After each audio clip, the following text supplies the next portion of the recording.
bonjour.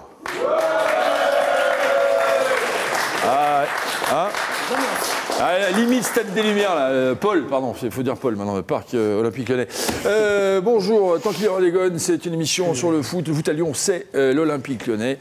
C'est sur la chaîne 30 TLM et sur le site olympique-et-lyonnais.com avec aujourd'hui Razik Brick, le procureur. Bonsoir Michel, bonsoir à tous.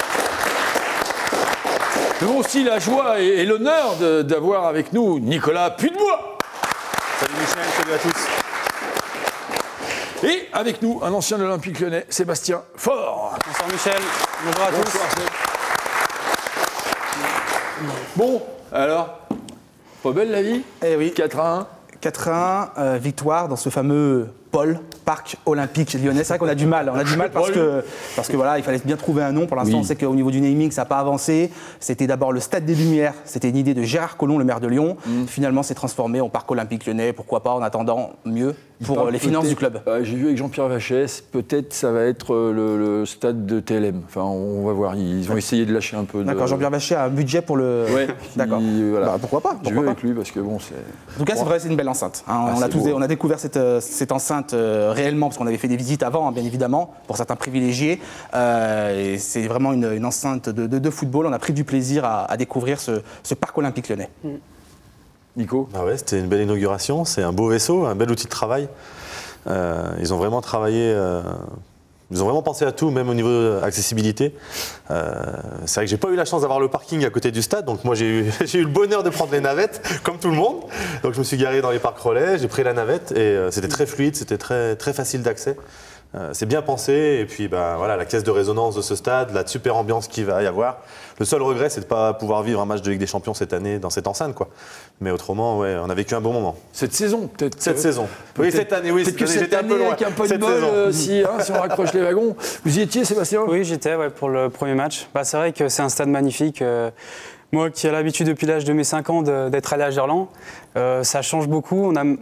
Pour le premier match, on n'a même pas l'impression que l'OL jouait à domicile. En fait, on a vraiment l'impression que c'était un match à l'extérieur. Puis avec une sacrée ambiance, beaucoup de spectateurs, plus de 55 000 je crois. Ouais. Et non, franchement, c'est très beau. Puis le stade tout en bleu et en rouge, donc ça porte bien les couleurs de l'Olympique Lyonnais. Ouais. Ouais, c'est vrai qu'il y avait une part de risque quelque part lorsqu'on fait un nouveau stade comme ça. On était un peu nostalgique de Gerland, les anciens notamment, tous ceux qui ont vécu ces années à Gerland, en plus avec du succès dans les années 2000. Oui, c'est sûr.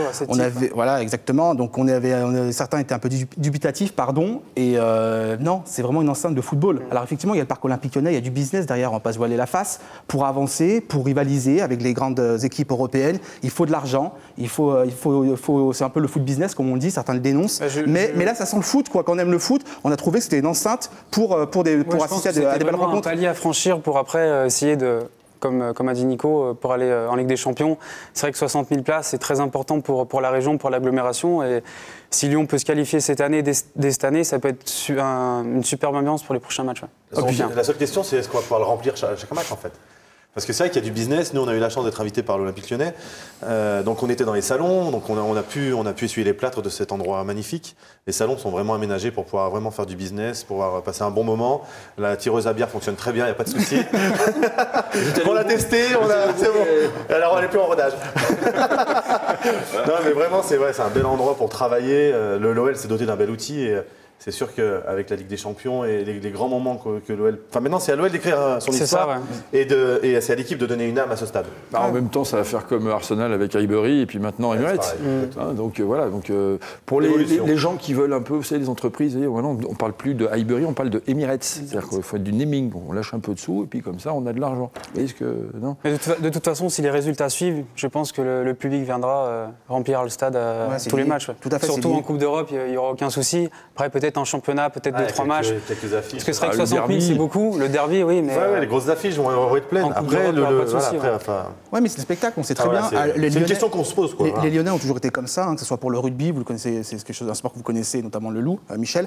C'est le spectacle, c'est le haut niveau. Quand le Loup évolue en top 14, attire davantage que quand il évolue en Pro D2 et ainsi de suite. Et là, l'OL, c'est pareil, c'est les affiches. Alors, s'il y a du spectacle, s'il y a du jeu, s'il y a une belle équipe, forcément, les Lyonnais vont aller dans un stade. Il y a 2-3 ans, le Loup avait bien rempli Gerland contre le Stade Français, Toulouse, quand ils ont fait des bonnes affiches, donc il n'y a pas de raison. Et puis ce qui est bien, c'est que justement, il y a la partie business, donc ça veut dire les entreprises lyonnaises peuvent venir, entre guillemets, joindre l'utile à l'agréable, faire du business et regarder un match de foot. Et puis les ultras, les supporters, les fans aussi ont finalement de belles installations. Le virage nord et le virage sud, franchement, il y avait des belles ambiances. On entendait bien le Haou a bien résonné. Par exemple, le COP Virage Nord est augmenté depuis 2500 places, donc c'est vrai que c'est très important pour vraiment les fans de l'OL qui peuvent aller tous les matchs au COP Virage Nord. Voilà, je voulais chambrer un peu Sébastien, dire qu'il a fait le Haou aussi. Non, bien sûr, Haou avec mon grand-père, j'étais avec mon grand-père. Voilà, c'est magnifique. On a un Vine qui va arriver, regardez voir. Si c'est pas beau ça. J'avais vu. Qui a filmé ça? Copyright, Razik Brick. Ah là là, c'est beau. Mais vous avez vu, c'est quand même. C'est pour ça que je vous dis, il y a la partie business, mais il y a la partie supporter, et c'est ça qui est agréable, parce que souvent on a peur dans ce type d'enceinte de privilégier que les spectateurs et de négliger les supporters, les membres actifs. Et là, il y a les deux. Les deux COP sont très près derrière les buts. Ils ont vraiment pris un grand plaisir à être là, parce qu'ils ils sont beaucoup plus proches de leur équipe, donc ils ont l'impression de vraiment les soutenir. Et puis ça fait une super caisse de résonance. Même les petits groupes de support, enfin les petits groupes. Les rouges et bleus, c'est ça? Non mais voilà, ils se sont rapprochés avec le COP Virage Sud, avec les Lyon 1950. Ça répond, ça résonne. Et moi, ça me fait penser en France, au Parc des Princes, en fait. Cette caisse de résonance qu'il y a quand le stade se met à chanter. Je pense que c'est ce qui va... L'ancienne époque du Parc des Princes. L'ancienne époque du Parc des Princes. Oui, maintenant, c'est plus que des spectateurs et pas des supporters. Mais là, quand ils sont mis à chanter ce week-end, il est tatillon. Hein. Là, hier samedi, quand les COP se sont mis à chanter, qu'ils se sont répondus, le Haou, enfin voilà, ça résonne, ça fait vraiment du bruit. Et oui, puis c'est vrai que les tribunes sont très proches, un peu comme en Angleterre ou au Royaume-Uni. Et c'est vrai que même pour les joueurs, moi qui ai joué 3 ans en Écosse, c'est vrai que c'est super impressionnant quand on va marquer un but, quand on va faire un tacle, il y a les supporters qui sont 5 mètres derrière vous et on entend vraiment le public qui pousse derrière son équipe. Donc c'est vrai que c'est très bien pour le public et pour les joueurs qui y jouent. Ça fait plaisir. Non, c'est vrai, on y est arrivé, ça y est, voilà, ça y est, c'est fait, on en a parlé pendant des années, maintenant c'est bon, il l'a fait. Il est quand même un peu, on peut dire ce qu'on veut, Jean-Michel Aulas quand même. Moi je dis chapeau, parce que franchement, il y est arrivé, c'était pas gagné au départ. Donc, on a tout fait. Non, on a des interviews, bien sûr. On va écouter un peu ce que nous ont dit certaines personnalités. Je le trouve très anglais, mais ça ne m'étonne pas puisqu'on sait que les architectes sont anglais et qu'ils ont fait notamment le Fly Emirates d'Arsenal ou la rénovation de Wembley. Je le trouve surtout très bien fait pour les spectateurs, c'est-à-dire que tout a été calculé pour que les spectateurs soient bien logés et surtout qu'ils aient un angle de vue très proche du stade, c'est-à-dire qu'on n'est pas trop éloigné du lieu du match. Il y a même des places où quasiment on peut toucher le terrain. Je crois que c'est une vraie évolution, c'est un stade moderne. Beaucoup d'émotions. C'est l'aboutissement d'un long voyage et en espérant que dans les années qui viennent, on puisse profiter encore plus qu'aujourd'hui du plaisir d'être là. Voilà. On adorait, même on aimait Gerland bien évidemment, mais là ça fait beaucoup plus de bruit, il y a beaucoup plus de monde, on sent un public qui nous pousse dans les moments difficiles et qui est derrière nous quand on mène au score. Donc oui, c'est complètement différent, le public est très proche et je pense que tout le monde prend du plaisir, nous sur le terrain, mais eux en regardant le match et où qu'ils soient placés, je pense qu'ils prennent du plaisir. C'est complètement différent et incomparable. Voilà, Gerland, il y a un côté historique. On fera qu'on n'oubliera jamais Gerland, mais c'est vrai que là, on se sent vraiment dans un vrai grand stade d'Europe, quoi. Ah, vrai grand stade d'Europe. Et puis c'est comme un cadeau de Noël en fait, hein. C'est nouveau, donc on est curieux, on a de l'envie, on prend tous du plaisir à vouloir connaître un peu mieux cette enceinte. Donc c'est vrai que voilà, tout le monde était ébahi ce week-end.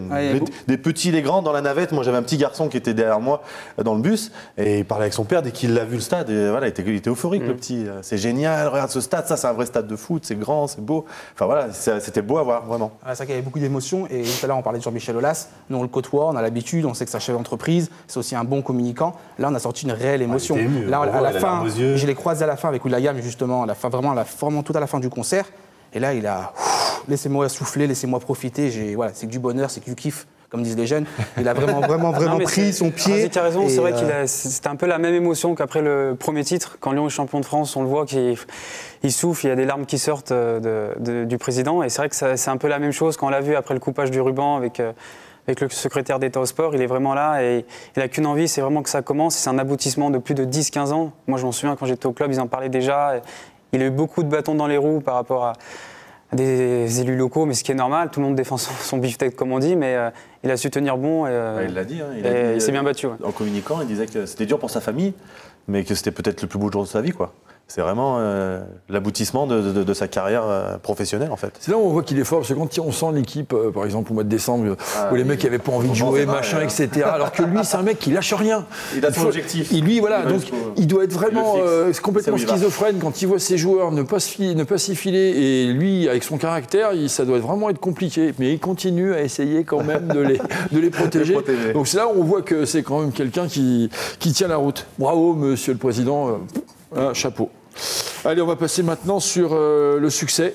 Le succès, 4-1. Hein, c'est presque un score. Ça faisait longtemps qu'on l'attendait. Peut-être un score championnat. 4-1, c'est fou d'un coup. Ouais, fallait continuer sur la lancée du match de Coupe de France. Dites-moi, Razik, oui. 7-0, 4-1, 7-4, 11. D'accord, Genesio, pas mal finalement. Bah pour ses débuts, c'est pas mal. En tout cas, pour ses débuts, moi je suis pas je vous le dis clairement. Attention, je vous le dis clairement, c'est important. On n'avait pas des adversaires virulents non plus. Je vais vous faire. Et alors, faut les gagner déjà. Je vais vous livrer une petite confidence. Certains au club pensent que je suis anti-Genesio et que je suis très sévère à l'égard de Genesio. Je vous tendais un peu cette perche pour que vous puissiez expliquer. Sincèrement, on est objectivement pas du tout. Ouais, c'est très bien de le faire, Michel. Faut s'expliquer. Au moins, c'est bien, c'est important. Vas-y, sans langue de bois. Et sans langue de bois, pas du tout en fait. Pas du tout. J'ai mis des réserves concernant la stratégie, dans le sens où on nous avait annoncé un super entraîneur avec de l'expérience, qu'on allait rentrer dans ce pôle Parc Olympique Lyonnais, et que Bruno Genesio était numéro 2, donc l'adjoint d'Hubert Fournier. Donc pour moi, il était aussi responsable, co-responsable en tout cas de ce qui s'était passé précédemment, tout simplement. Maintenant, il a été nommé. C'est à lui de jouer. Les journalistes, que ce soit les journalistes, les observateurs, les supporters, les consultants, tout ce que vous voulez, on n'espère pas que l'Olympique Lyonnais, en tout cas à Lyon, on n'espère pas que l'Olympique Lyonnais chute. Tant mieux si l'OL gagne, tant mieux si l'OL termine à la 2e place à la fin de saison. On sera les premiers à applaudir et on sera les premiers à faire une belle fête sur ce plateau tant qu'il y aura des guns. Et d'ailleurs, il fait des choix. Bruno Genesio. Et en plus, il fait des choix. En tant qu'entraîneur, il fait des choix. Exact. On passe en 4-3-3. Il met Clément Grenier sur le côté gauche à l'aile, alors qu'il sait très bien que Clément préfère jouer dans l'axe. Il met Rachid Ghezal, un joueur qu'il aime beaucoup, qui a des bonnes performances d'ailleurs. Il relance Rachid Ghezal, oui. Il ne jouait pas sous l'air, il avait failli partir. Hein. Bah oui, justement, il donne la chance à Rachid Ghezal, qui répond justement. Et de quelle façon ? Très bien à la confiance donnée par le coach. Enfin voilà, et Darder, il met Ferry sur le banc. Enfin voilà, il fait jouer la concurrence. Mais on est obligé de le dire aussi, et c'est pas pour râler encore une fois, et c'est pas un petit peu. Mais encore une fois, dans le jeu, c'est pas encore tout. Ouais, il a 15 jours de boulot. Bien sûr. Mais il y a encore des choses à améliorer. Après Razik, c'est compliqué dès le début aussi de tout remettre en place. Après 6 mois, c'est difficile. C'est vrai que c'était l'adjoint d'Hubert Fournier, mais il a c'est un autre personnage, donc il peut aussi changer beaucoup de choses, surtout dans l'esprit d'équipe. Et comme vous dites, c'est vrai que Rachid, il l'a mis à droite. Bon, c'est un bon talent, donc il peut jouer à gauche, à droite, derrière l'attaquant. Après, je pense plus. Non, mais il y a un parti pris, parce que Grenier à droite Grenier à gauche et Ghezal à droite, c'est pour qu'ils rentrent sur leur Exactement, voilà. La preuve, c'est que Rachid met 3 buts, il met presque les 3 mêmes buts enroulés dans la lucarne opposée. Et puis pour Darder et Ferry, c'est vrai que je pense que c'est plus qu'il fait tourner l'effectif. Parce qu'il y a beaucoup de matchs au mois de janvier, il faut aussi voir ça, c'est qu'il fait tourner l'effectif. Et peut-être que Jordan jouera contre Paris, ne jouera pas contre Marseille. Vous voyez ce que je veux dire ? On verra vraiment le vrai choix. C'est quand tout le monde reviendra. Quand Valbuena reviendra, qu'il va falloir être obligé de le faire jouer parce que c'est un gros salaire du club, qu'on le veut ou non, c'est comme ça. Quand il aura tout l'effectif en main, c'est à ce moment-là qu'on verra les vraies prises de décision. N'empêche que depuis qu'il est là, il a changé la tactique, il a mis des choses en place. Et même contre des adversaires plus ou moins faibles quand même, Limoges et Troyes, ça a fonctionné. C'est tout ce que j'ai dit. Ouais, et puis même en termes de coaching, rappelez-vous, il fait rentrer, comment il s'appelle, Ferry, et Ferry, d'un coup, paf, il marque. Donc il a été excellent quand même, Genesio. Ouais, c'est clair, c'est un bon coaching, on va pas se le cacher. Et jusqu'à présent, depuis sa prise de fonction, on voit, que ce soit à Limoges, à Poitiers contre Limoges, ou là, face donc à Troyes, pour l'instant, Bruno Genesio a fait du bon coaching, c'est sûr. Ok, on est combien au classement là? On peut avoir, voilà, on est sixième, voilà, et derrière nous il y a, voilà, bon, voilà, ça fait plaisir. Hein, faut pas les citer. Voilà, faut pas les citer. On a quand même, bon, on est largement devant. Ah oui, largement. On a 2 buts de plus, mais on est largement devant. C'est ce qui est de bon augure pour le prochain match de championnat, c'est ça, hein, je me trompe pas. C'est le prochain. C'est dimanche, et sans supporters, malheureusement, sans supporters lyonnais, puisque la préfecture a décidé d'interdire le déplacement aux supporters lyonnais pour des questions de sécurité. Mais bien sûr, tout à fait. Voilà, il faut faire en sorte que ça crée des problèmes. Hein. À quelques mois de l'Euro, on est incapable d'accueillir des supporters. Voilà, si on peut pas gérer, c'est un peu dommage. Mais bon, c'est pas grave. Ils n'ont pas envie de bosser, en fait. C'est juste ça. Ils font des économies. Ok. Allez, on a aussi une stat sur Lacazette. Qu'est-ce qu'il a fait, Lacazette, hein, premier buteur de l'histoire du Parc OL. Avec un seul C à Parc. Voilà. Lacazette a signé sa 7e réalisation. Le meilleur réalisateur de la saison passée a marqué 5 buts lors de ses 6 derniers matchs de Ligue 1. Ça y est. Ce qui est impressionnant avec Alexandre Lacazette, c'est que même en faisant une saison très médiocre et très moyenne cette année, il arrive à marquer l'histoire du club. Il marque un triplé dans le dernier derby à Gerland. Il marque le premier but du Parc Olympique Lyonnais. On se souviendra de lui à l'OL, quoi qu'il arrive, même si cette année, c'est beaucoup moins bien. Il y en a qui ont un destin comme ça, doré. Autant l'année dernière, elle a vraiment provoqué, autant il y en a d'autres. Sébastien. Et puis c'est vrai qu'il devient en plus le 10e meilleur buteur de l'histoire de l'OL. Et puis au grand stade, c'est vraiment, c'est. En même temps, c'est plus facile pour Lacazette d'être le premier buteur au grand stade que Bernard Lacombe, par exemple. Il ne marque plus, Bernard Lacombe. C'est vrai, ça aurait été compliqué. Anthony Lopez, voilà. Donc c'est un peu ce qu'on lui demande. Donc c'était plus facile pour lui. Mais bon, il a répondu pour ça. Il marque sur son seul tir cadré de la rencontre. Du match. Donc c'est pour ça, réalisme. Il aurait pu marquer un deuxième, là, mais il a trop croisé. Bon. Et en tout cas, c'est sûr qu'il va faire beaucoup de choses sur cette action-là, en effet. En tout cas, c'est pas pour nuancer. Il avait du temps. C'est pas pour nuancer Nico, mais c'est vrai qu'effectivement, depuis le début de saison, on est un peu plutôt déçus dans la vue d'ensemble des prestations d'Alexandre Lacazette, mais sincèrement il répond présent et il a une bonne attitude. C'est son retour en plus. Et c'était pas facile parce qu'il fallait digérer de nombreuses choses, on l'a beaucoup évoqué. Puis là sincèrement, voilà, la pression, tu rentres, tu joues devant ton public, c'est un nouveau stade. Il souhaitait qu'on ait buteur, j'imagine. Il avait qu'une semaine d'entraînement derrière lui aussi. Donc une semaine, et qu'on est buteur, on est attaquant, on a envie de marquer forcément, on a envie de s'illustrer, penser qu'à ça. Il a répondu présent, on peut qu'applaudir. Bravo. Et c'était pas le seul d'ailleurs qui pensait qu'à ça. Même Quentin Tolisso aurait pu faire un ou deux choix différents. Il a préféré frapper au lieu de la donner. Mais bon, ils étaient plusieurs, je pense, à avoir en tête d'être le premier buteur du Parc OL. Il a été content. Il a essayé, mais sur le banc, c'était plus dur. Voilà, mais du coup, il a quand même marqué, mine de rien. Bon, on a aussi une interview de Bruno Genesio. Qu'est-ce qu'il va nous dire, Bruno ? C'est un petit peu compliqué la tâche. On a joué un petit peu moins simple. On en a rajouté une touche de balle quand il fallait jouer simple. Ce qui a provoqué plusieurs pertes de balles dans des zones dangereuses. Puis cette équipe de 3 n'a rien lâché et elle a réussi à revenir dans la partie. Et par contre, ce que j'ai beaucoup apprécié et bien aimé, c'est la réaction derrière de l'équipe qui s'est révoltée, qui a su trouver les ressources pour revenir dans le match et s'imposer en fin de match plus facilement que ce que pouvait laisser paraître la deuxième mi-temps. Ouais, il résume finalement tout ce qu'on a dit depuis le début de l'émission. Voilà. C'est que les Lyonnais ont su revenir. Mais il y a eu un relâchement, et quand tu es coach, forcément, tu regrettes ce relâchement au bout de 30 minutes de jeu. C'est vrai que ces derniers temps, quand on était rejoint au score, on avait du mal à baisser les bras. Ouais. Voilà, on baissait les bras, on abandonnait, on acceptait la situation. Alors que là, c'est vrai qu'il y a eu une réaction qui avait plus ces derniers temps. Donc, voilà, surtout le but du Troyen. Moi, j'étais assis dans mon salon, j'ai vu ce but. Mais on a vu des jolis buts pour ça. C'était magnifique, c'était feu d'artifice. C'est sûr que Bruno, il a entièrement raison quand il dit qu'après le but de Troyen, il y a eu 2-3 minutes où même les supporters, le stade commençait à un peu lâcher. Voilà. Il y a eu 2-3 pertes de balles, de Mapou, de Coco à un moment. Même Mapou, on a l'habitude, on sait. Ça, c'est à la limite, c'est pas grave. Et c'est vrai que ça aurait pu tourner dans l'autre sens. Et puis ils ont eu. Rachid a mis un super but et puis la machine a redémarré. Ce qui est compliqué sur Mapou, c'est vrai qu'on en parle à chaque émission, mais se mettre en danger face à 3, une équipe qui n'était pas dangereuse du tout. Quelle fébrilité, il relance tout seul. Alors défensivement, c'est plus ou moins bien, mais c'est vrai que, voilà, comme disait Pierre Ménez, dont je suis tout à fait d'accord avec ses propos, il cherche ses pieds depuis qu'il est à l'Olympique Lyonnais. Parce qu'en fait, Pierre Ménez aussi, d'ailleurs, il ne les voit pas, lui. Non, mais c'est vrai que Mapou cherche ses pieds depuis qu'il est à l'Olympique Lyonnais, quoi. Voilà, autant il peut être bon défensivement et et dans l'impact dans le duel. Mais là, dans la relance, il faut qu'il arrête, quoi. J'avais un challenge avec un tweetos, c'est pour ça, Razik. J'ai répondu. Ça me fait rire par rapport à Pierre Ménès. Ça prouve qu'on avec tout le monde. Joueur, consultant, tout le monde prend son. Il était invité pour la semaine prochaine, Pierre Ménès. Ah merde. Ouais, mais il n'y a pas la place. Lui aussi va nous dire non. Il n'y a pas la place.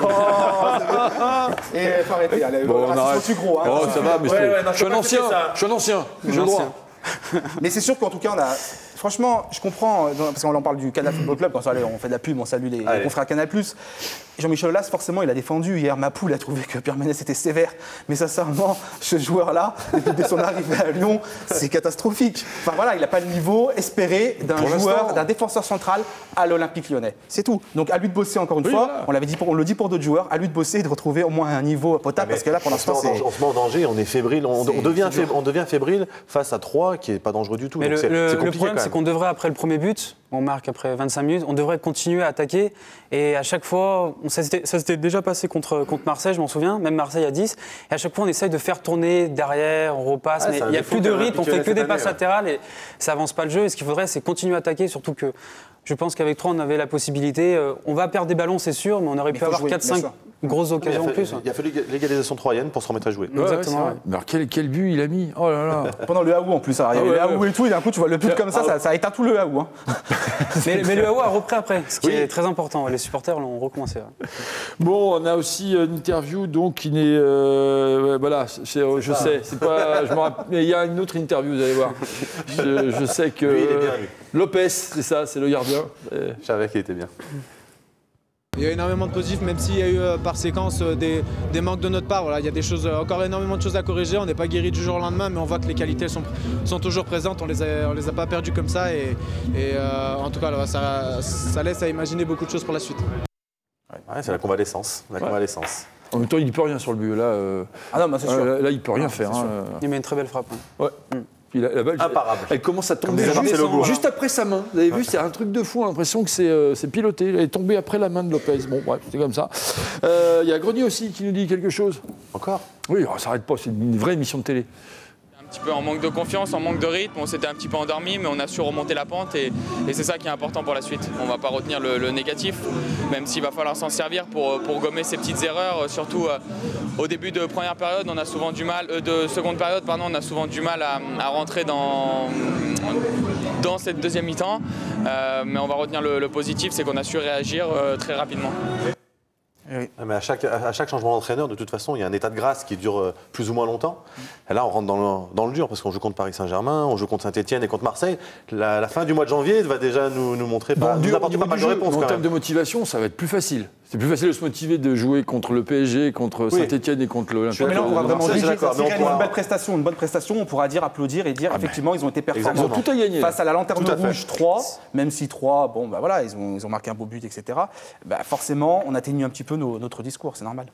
Sébastien ? Oui, c'est vrai, que je pense qu'il y a trois gros matchs avec le match de Coupe de France la semaine prochaine contre Chambly, qu'il faudra aussi pas prendre à la légère, parce que Chambly a sorti une Ligue 1 au tour d'avant. Coupe de la Ligue contre Paris, on peut pas trop juger. Le président hier a dit qu'il enverrait, il ferait tourner l'effectif. Oui, mais c'est vrai qu'on peut pas trop juger. Paris est tellement au-dessus. Après, il faut toujours y croire, c'est un match de coupe. Et puis les deux matchs à Saint-Etienne, de toute façon, il faut que gagner au derby. Voilà. Et puis contre Marseille, le deuxième match au Parc OL. Donc je pense qu'il y aura encore une plus grosse ambiance, parce que c'est vrai qu'il y avait beaucoup d'ambiance, mais je pense que le stade il peut être encore plus en osmose. Il y a aussi au niveau des supporters, ils l'ont dit d'ailleurs. Il peut plus être en osmose avec les joueurs. Ouais. Et face à Marseille, c'est quand même le match, c'est le choc face à Vincent Labrune, notre ami Vincent. Votre ami. Je voulais juste te dire, Sébastien, justement, toi tu connais bien Bruno, tu l'as eu en tant qu'entraîneur de la CFA, en tant qu'adjoint lorsqu'il était adjoint de Rémi Garde. Est-ce que tu penses qu'il doit changer, il a changé ou pas son approche avec les joueurs qu'il connaît? On a vu Clément Grenier à l'instant, justement, qu'il a connu aussi en CFA. Ou pas du tout, il ne doit pas changer un entraîneur. C'est aux joueurs de s'adapter et de comprendre que c'est lui maintenant, il a changé de rôle. Déjà, par rapport à tous les jeunes joueurs que je connais très bien, il a changé de statut, parce que maintenant c'est l'entraîneur de l'équipe professionnelle, de l'équipe 1. Mais c'est vrai que Bruno connaît, sur 20 joueurs, 25 joueurs, il connaît 16 joueurs personnellement. Vraiment que moi j'ai eu 4 ans, 2 ans en tant qu'entraîneur adjoint et 2 ans en tant qu'entraîneur avec la CFA. Et donc c'est pour ça que c'est toujours difficile quand on change de statut alors qu'on a connu nos joueurs quand ils étaient plus jeunes. Et c'est aussi difficile pour les joueurs parce qu'on a connu un entraîneur en réserve. Mais là, c'est vraiment l'entraîneur de l'équipe première. Donc je pense que ça va être le lien qui va être très, très intéressant à faire avec ces jeunes joueurs. Et puis, comme il a dit, en prenant ses fonctions, de tous les nouveaux joueurs qu'on disait qu'ils étaient un peu écartés du groupe, d'essayer de les mettre avec les jeunes joueurs et les joueurs formés au club. En tous les cas, 3 des premiers buteurs, c'est des gamins qui ont été formés au club. C'est ça. Exactement, et sur le banc, Bruno Genesio. Voilà, donc c'est vrai que c'était soirée 100% lyonnaise réussie. Sauf le concert, c'était un Américain, mais c'était pas grave. Will.i.am, ouais, mais bon, c'est bien. I've got the feeling that tonight will be. C'est pas mal, hein. Il a dansé. Pas que Nico a dansé en. Pas que Nico a dansé. Voilà. Bah oui, c'est à ceux qui connaissaient. Le reste, après, c'était ça allait trop vite. T'es dansé en zone mix, Nico? Oui. C'est ça. Il y a des images qui circulent. Bon, eh ben, très bien, on va pouvoir passer maintenant à Fort. Donc Fort, c'est vous. Hein. Alors bon, encore une fois, un joueur qui a été formé à l'Olympique Lyonnais, vous avez vu, il fait des phrases, on arrive à comprendre, il a intelligence, c'est bien, on est bien content. Et pourtant, là-bas, c'était pas gagné, hein, parce qu'il vient de Cailloux-sur-Fontaine. Donc, ça, c'est pas gentil. Attention, parce que Cailloux-sur-Fontaine, c'est un peu la ville qui est pas loin de celle de Bernard-Lacombe. Vous faites attention, oui. Hein, vous êtes voisins. Et puis, si je vous amène tous les Cailloutins, les Cailloutins, ils sont sacrés.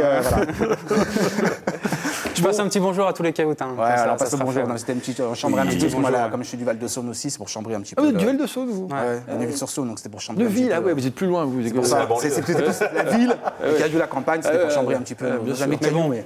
J'ai toujours gagné mes matchs contre Neuville, donc c'est le plus important. Voilà, c'est ça le plus important. Allez, vous avez votre stagiaire, il est moins bien en ce moment, le stagiaire. Il a du mal. Il a vraiment du mal. Oui, parce que vous mettez des trucs qu'il ne connaît pas. Voilà. Il ne connaît pas je crois qu'il ne connaît pas bien notre invité. C'est-à-dire que lui, il s'est arrêté à Floridinalo. Voilà. Comme il est un peu vieille garde, il ne connaît pas la jeunesse lyonnaise. Pas Rémi Garde, vieille garde. Vieille garde. Oh, qu'est-ce qu'elle est drôle. Donc c'est le fameux, vous le savez, vous le connaissez, c'est le fameux Lulu de Villeurbanne qui a tenté, j'ai bien tenté, de dresser le portrait de notre invité Sébastien Faure.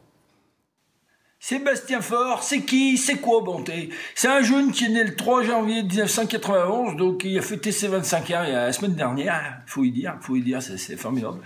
Qu'est-ce qu'il y a d'autre encore? Bon, c'est un gonce, il a été formé à l'Olympique Lyonnais, donc un jeune qui est de 2008, je crois, 2012, je crois, il a fait le bonheur du club, et après, forcément, ils ont plus voulu parce qu'il s'est fait mal au pied, et après, il est allé jouer en Écosse.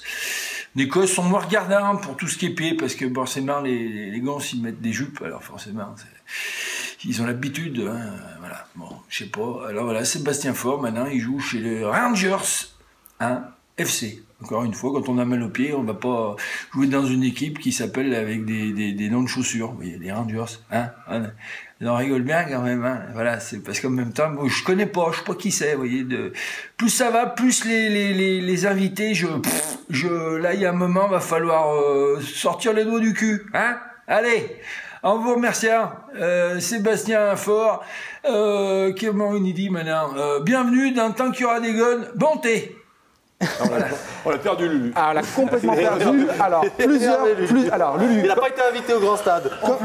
Comme je suis son maître de stage, je suis obligé de le reprendre de voler. Bien sûr. Et lui dire qu'il ne joue plus aux Rangers. En plus. Donc voilà, il ne joue plus aux Rangers parce qu'il est à la recherche d'un club, il est blessé, mais il aura le temps de s'expliquer là-dessus. Et puis quand même, il faut dire à Lulu, champion d'Europe. Mais bien sûr. Avec les U17, U19 en 2010. C'est ça. Bon, donc, et génération 91 avec Clément Grenier, avec Alexandre Lacazette, etc. Donc je disais, c'est voilà. pas. Ils ont taillé tout le pognon, les deux, là. C'est ça. Vous, ils vous ont rien laissé. Je l'ai chambré tout à l'heure, mais sincèrement, c'est pas un rigolo et qu'il est quand même connu des supporters de l'OL.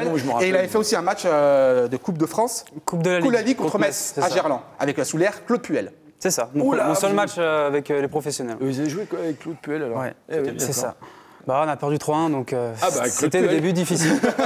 Pourtant, c'était à l'époque, c'est les premières parties d'année où on gagnait beaucoup de matchs encore. Mais on a rectifié un petit peu Lulu, mais c'était pour... Puis je suis à l'OL depuis 2005. Ah oui, d'accord. 7 ans. Pas mal d'erreurs, c'est ça les stagiaires. Le problème, c'est que ça cherche sur Internet, et sur Internet, quelquefois, il y a des trucs, c'est pas marqué. Ils sont pas bons. Mais voilà, donc on le disait tout à l'heure, tu as évolué aux Rangers. Et là, finalement, tu as dû partir de ce club. Est-ce que tu peux nous faire un peu un point sur ta situation? J'ai signé après d'être parti de Lyon en 2012. J'ai signé 3 ans au Glasgow Rangers, qui était descendu en division 4 pour problèmes financiers. Donc j'ai fait mes 3 ans là-bas et donc j'étais en fin de contrat en mai 2015. Mais malheureusement, je me suis blessé au genou en mars 2015, donc 3 mois avant. Et j'ai pas pu rejouer depuis. Et il y a eu un faux diagnostic des médecins et des kinés aux Rangers. Et quand je suis rentré à Lyon, je suis allé passer une IRM et j'avais un problème de cartilage, donc j'ai dû me faire opérer en septembre. Et donc là, je suis en mode de remise en forme parce que ça fait 9 mois que j'ai pas touché un ballon, que j'avais pas trop couru, je pouvais pas jouer par rapport à mon genou. Donc ça fait 3 semaines depuis avant Noël que je me remets en forme. Et donc j'espère que je serai prêt pour fin janvier pour essayer de retrouver quelque chose. Et vous cherchez donc un club là? Voilà, c'est ça. Les gars, c'est ça, hein. Attention, donc attention. Sur le marché, le bon coin, vous avez Sébastien Faure, Sébastien Faure, donc défenseur central, c'est ça? Central, oui, surtout central. J'ai joué beaucoup à droite aux Rangers, même en milieu défensif. Mais c'est vrai que mon poste de prédilection, c'est défenseur central. Voilà. Il joue avec le cœur. Il se bat, le garçon. C'est un guerrier, c'est ce qu'on m'a dit. Ouais. Bon, ben voilà, donc on va. Et si jamais ça marche, on prend un peu de thunes parce qu'il paraît qu'il y a un. C'est possible? Non, bon, on verra tout ça après. On verra. C'est pour Jean-Pierre Vacher, il compte un peu pour faire un peu pour faire le stade. Ouais, parce qu'il faut, pour le naming, hein, maintenant, c'est mort. Ok. On va passer maintenant au meilleur ami de Razik. Au meilleur ami de Razik. Il y a une question, on va commencer par une question du public. Une question du public. C'est Antoine. Antoine, s'il te plaît, est-ce que tu peux venir nous... Voilà, c'est bien Antoine. Vas-y. Bonjour. Donc bonjour à parfait, tous. Tout compris. Bonne année les jeunes. Bonne année, bonne santé, la santé bien sûr. Oui, surtout la santé. Donc moi j'avais une question relative à Beauvue, parce que j'ai vu le match contre 3 samedi. Donc je vais vous demander, est-ce que Jean-Michel Aulas doit retenir Claudio Beauvue durant ce mercato hivernal, alors que le divorce semble prononcé entre lui et les supporters, avec ce geste notamment suite à son but et une offre potentielle du Celta Vigo, j'ai vu. D'accord. Donc alors en fait, toutes les consignes qu'on t'a données, t'en avais rien eu à foutre en fait. Le micro, voilà, c'était... parce que voilà. Donc on t'avait dit de le coller. C'est quelle école? C'est quelle école en fait? Vous êtes des étudiants, c'est ça, non? C'est ça, oui. Voilà. Mais sans le micro, on va pas l'entendre. Sans le micro, on va pas l'entendre. Voilà. DU profession du cinéma et de l'audiovisuel. Voilà. Ah bah oui, bien sûr. C'est pas comme si c'était ton métier plus tard. Moi je suis foot, moi. T'es foot? Ah ouais, d'accord, ok, très bien. Merci, allez. en tout cas. Merci Antoine. Non, merci. C'est quoi la question? On peut l'applaudir. Alors, la question c'était, est-ce que Jean-Michel Aulas doit retenir Beauvue en prenant en compte le fait qu'il a complètement divorcé avec le forcément, on ne retient pas un joueur qui a envie de partir. L'attitude de Claudio Beauvue, inadmissible. Inadmissible. On l'a déjà dit, ce n'est pas de l'anti-Beauvue de le dire. C'est qu'à un moment donné, lorsqu'on tu as un contrat, que tu es un joueur de football professionnel, tu es un professionnel, c'est comme dans n'importe quel métier, tu dois respecter ton contrat, honorer ton contrat. Là, il était titulaire au Parc Olympique Lyonnais devant 55 000 personnes. Tu marques un but, tu n'as pas provoqué, c'est la deuxième fois qu'il provoque. Il était titulaire ou remplaçant, mais tu joues, pardon. Tu disputes, donc tu as la chance de jouer. Et par rapport à ses prestations, ses dernières prestations, on l'a dit, effectivement, il marque. Mais dans le jeu, c'est pas terrible. C'est pas encore le Claudio Beauvue qu'on souhaite voir, en tout cas avec ce maillot de l'OL. Je suis désolé, mais ça fait 2 fois qu'il adopte cette mauvaise attitude. C'est inadmissible. Et il a envie de partir. Voilà, 2 joueurs de but, une grande différence de classe. Lacazette, Beauvue, même maillot, pas le même niveau. Parce qu'à un moment donné, Lacazette, effectivement, était le premier à l'avoir critiqué lorsqu'il y avait un peu ces tensions par rapport au salarial contractuel avec Jean-Michel Aulas. Mais lui, en tout cas, à l'entraînement, il était là. Pendant les matchs, on l'a jamais vu faire de tels gestes. Je suis désolé, Claudio Beauvue vient d'arriver à l'OL. Il doit honorer son maillot. Et là, ça fait 2 fois. Surtout le club, il y a le maillot, mais surtout le club, les institutions, c'est ce qui est le plus important quand on porte les couleurs d'un club. Exactement, et ça fait 2 fois qu'il fait la même chose. Et surtout, c'est prémédité. Parce qu'il souhaite partir et que là, il y a des discussions entre le Celta Vigo, effectivement, le club espagnol, et l'Olympique Lyonnais. Pour l'instant, ils n'arrivent pas à tomber d'accord sur la somme, les modalités de transfert. Et lui, pour mettre la pression, il a fait ce geste. C'est sur ça, 0. Ça vaut 0. Ça vaut 0. Il y a un vrai manque d'humilité là derrière ça, derrière ce genre de geste. Parce que du coup, on peut être agacé par l'attitude des supporters envers soi, mais il faut aussi être lucide et faire son autocritique. Et là, force est de constater qu'il ne le fait pas. Et c'est un vrai manque d'humilité de la part d'un sportif de haut niveau. Et même si on répond par des actes, par des buts, par des vraies performances, mais voilà, on reste respectueux de l'institution, du club et des supporters, parce que si on fait ce beau métier-là, c'est parce que justement il y a ces gens qui payent leur place et qui viennent nous voir jouer. Ce que Claudio aurait dû faire, c'est marquer peut-être 4, 5, 6 buts de suite. Et là, même s'il ne doit jamais faire geste, à ce moment-là, il peut peut-être revendiquer des choses. C'est vrai que le public est très dur avec lui, je veux dire très dur. Non, mais s'il ne fait pas ça, ils l'applaudissent. Non, mais c'est ce que je veux dire, c'est qu'ils l'ont beaucoup sifflé, ils l'ont pris en grippe, mais après, il ne faut pas répondre par ces gestes-là, parce que on n'a pas le droit. On n'a pas le droit. Son maillot, on sait très bien qui c'est. Voilà, c'est ça. C'est plus compliqué de célébrer un but en faisant ça qu'en faisant ça. Est-ce qu'il faut tenir les oreilles? C'est pas terrible. Et puis après, il faut assumer la photo. Oui. Et puis surtout, il est injuste en plus, Claudio, c'est qu'il fait ça vers les supporters qui se déplacent le plus, quoi. Là, c'est là, à un moment donné, c'est les gens qui se bougent, qui font des tifos, qui se bougent et qui se déplacent. Il fait payer à tout le public l'erreur de un ou deux mauvais supporters, certainement, qui ont dû l'interpeller, l'insulter, certainement. Mais c'est pas tout le public qui mérite ce genre de réaction. C'est un ou deux. Dans ce cas-là, s'il a l'opportunité. Je ne sais pas si vous vous rappelez, la Casette, quand il rate un but ou il rate un pénalty à une époque, le public l'a soutenu. L'a soutenu. Voilà. Donc le public est capable de faire ça. Pourtant, il n'a pas été. Voilà. C'est. Non, c'est pas normal. En effet, c'est inadmissible. Ouais. Est-ce que le président doit le retenir alors? Pour moi, il ne doit pas le retenir. On ne retient pas un joueur qui n'a plus envie de faire les efforts et qui adopte une telle attitude. Ça ne sert à rien. Il n'a pas réussi, c'était un pari. Après, attention, la seule chose... ce que dit Jean-Michel Aulas, à Lyon, il y a des valeurs et surtout le respect des supporters. Je n'apprécie pas ce qui a été fait. Ceci étant, j'aime bien Claudio, qui était l'un des meilleurs buteurs de la Ligue 1 la saison dernière. Il est à Lyon, qui est une grande équipe, et cela lui a permis de grandir. Ouais, là, il est en train d'essayer de le vendre. Là. Le président dit aussi, pour le punir, on ne va pas le vendre, on va pas accéder à sa demande de le faire partir. Bon, c'est certainement pour continuer la négociation et tout ça. Mais c'est voilà, à un moment donné, il faut arrêter de communiquer. Il faut dire les choses comme elles sont. On ne garde pas un joueur qui a envie de partir, c'est sûr. On vient de rentrer dans un nouveau stade. C'est la fête, c'est l'inauguration. Il vient de marquer un but et il se fait siffler et insulter par ses propres supporters. Voilà, le divorce est consommé et il faut dire stop à l'aventure. Les tweets de Claudio affectés par les propos injuriés et menaçants de la part de certains, j'ai mal réagi. D'accord. Sans le thé, non. Ouais, mais là, je tiens à m'excuser auprès des fidèles supporters que j'ai pu heurter et que je remercie pour leur soutien. Oui, on est d'accord. Oui, mais là, il répond à la demande du président. Il y a tous ceux qui le soutiennent. Voilà. Donc là, il répond à la demande du président parce que le président a dû faire un peu de chantage en disant tu t'excuses et je te donne ton mot de sortie parce que sinon je te retiens et tu vas passer une saison à la cave, quoi. Donc voilà, il était obligé de le faire derrière parce qu'il a d'autres intérêts et d'autres objectifs. Allez, il nous reste plus que 3 minutes 30 pour parler maintenant de la Coupe de la Ligue. La Coupe de la Ligue qui se profile avec. On a un mur qui arrive donc. Déplacement facile. On a un mur, on va parler avec Monsieur Brick. Ah, c'est vachement drôle. C'est pas mal, c'est pas mal ça. On l'a jamais fait en plus. Un mur et en plus c'est l'équipe bis. qui s'annonce du Paris Saint-Germain, mais l'équipe bis, ça vaut l'équipe une de nombreux. Voilà, c'est un peu le problème de l'équipe bis. Donc c'est pour ça que ça va être difficile. Mais après, c'est un match de coupe, c'est la Coupe de la Ligue. Moi, vous savez, j'ai toujours dit ici, je suis plutôt d'avis de dire qu'il faut jouer tous les matchs à fond.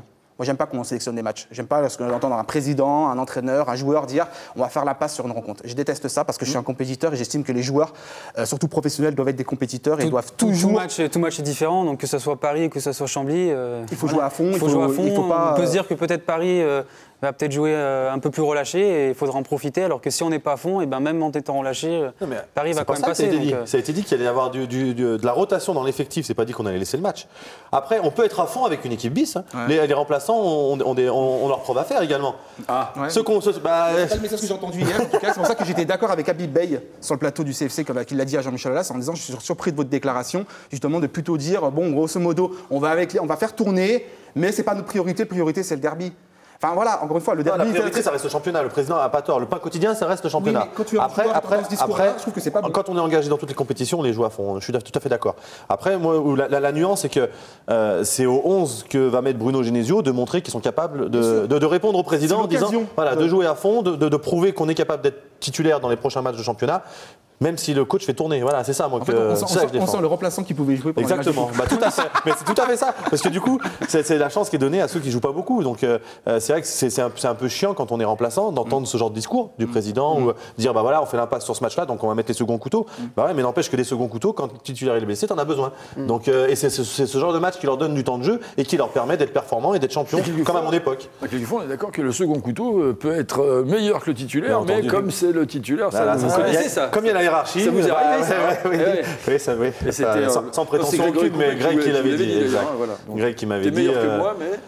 En ce moment, tu es plus performant que moi à l'entraînement, mais la hiérarchie est telle que c'est moi qui jouerai, je le sais. Donc Voilà. c'est à moi de me remettre en selle pour devenir meilleur que toi. Surtout que c'est les quarts de finale et on est qu'à 2 matchs du Stade de France. Ouais, bien entendu, c'est pour ça, il y a un vrai objectif C'est pas derrière. n'importe quoi. On veut se qualifier pour la Coupe d'Europe, parce que bon, la Ligue des Champions, c'est le championnat. Mais Et en gagnant la Coupe de la Ligue, on peut se qualifier Le oui, Stade pour de la Coupe France, d'Europe. pendant qu'on a le Parc OL, on s'en Oui, fout, c'est vrai que non c'est. il est plus beau. Il n'y a que 20 000 places de plus. Hein. Tous les 15 jours, on va jouer dans un beau stade. Ah, c'est vrai. Bon, Gerland est un beau stade quand même. Mais ce qui Jean-Michel Aulas, attention. C'est une obligation, si on veut essayer de se qualifier dans ce championnat, il faut absolument avoir la meilleure équipe. Et comme on a encore beaucoup de blessés, ce sera difficile d'aligner une équipe compétitive Voilà, cette semaine. c'est là où je suis obligé de dire à Jean-Michel qu'il exagère un petit peu, même s'il fait son rôle de président. J'espère que Bruno Genesio ne pense pas la même chose. Peut-être qu'il essaye de feinter, il essaye d'embrouiller un peu. Pour embrouiller, il embrouille. Ça, c'est sûr. Mais en tout cas, il est le bienvenu pour embrouiller ici. Hein. Oui, Jean-Michel, Monsieur Aulas, Monsieur le Président, quand vous voulez, on vous attend vraiment avec plaisir. Quand vous viendrez, on passera de 40 minutes à 1 heure. Voilà, on ne peut pas vous dire mieux. Vous pourrez dire ce que vous voulez et on mettra un bâillon à Razik. Faut pas prendre de risques. Ok, bon, bah écoutez, petite émission bien sympathique. C'était sympa, ouais. Hein, moi j'ai bien aimé. Coupe de la Ligue mercredi soir. Coupe de Ligue, ouais, ça va être chaud ça. On va encore perdre du monde au théâtre. Enfin bon, c'est pas grave. C'est quand le foot, vous savez, surtout, on n'a personne au théâtre. Après, c'est d'une tristesse. Imagine, ouais, Avec les femmes qui viennent, donc on est obligé de s'occuper de vos femmes, messieurs. Bon, bref. Un théâtre Lulu sur la colline. C'est ça. Dans le 7e. Dans le 7e, c'est voilà. Et puis surtout, on va souhaiter un boulot. bon rétablissement à Sébastien et on espère le revoir bientôt sur les terrains de France ou même à l'étranger. Parce que est-ce que c'est la priorité à l'étranger ou la France Non, il n'y a pas vraiment de priorité, on verra bien. Ligue 2 minimum, on va dire. Faut jamais dire minimum, on ne sait jamais ce qu'il peut avoir, mais même une Ligue 2, ça serait très bien, oui. Ouais. Ça serait très bien. C'est tout ce qu'on te souhaite en tout cas. Voilà, c'est sûr. Merci beaucoup. Oui, plus de questions, non, on me parle. Non, c'est bon, je vais m'en aller. Ok, il n'y a pas de souci. Donc je vais pouvoir dire, écoutez, on est ravis de cette émission. Tant qu'il y aura des gones, nous on sera là. Allez, ciao tout le monde, merci. Au revoir Sébastien, au revoir Aziz, au revoir Nico, au revoir le public.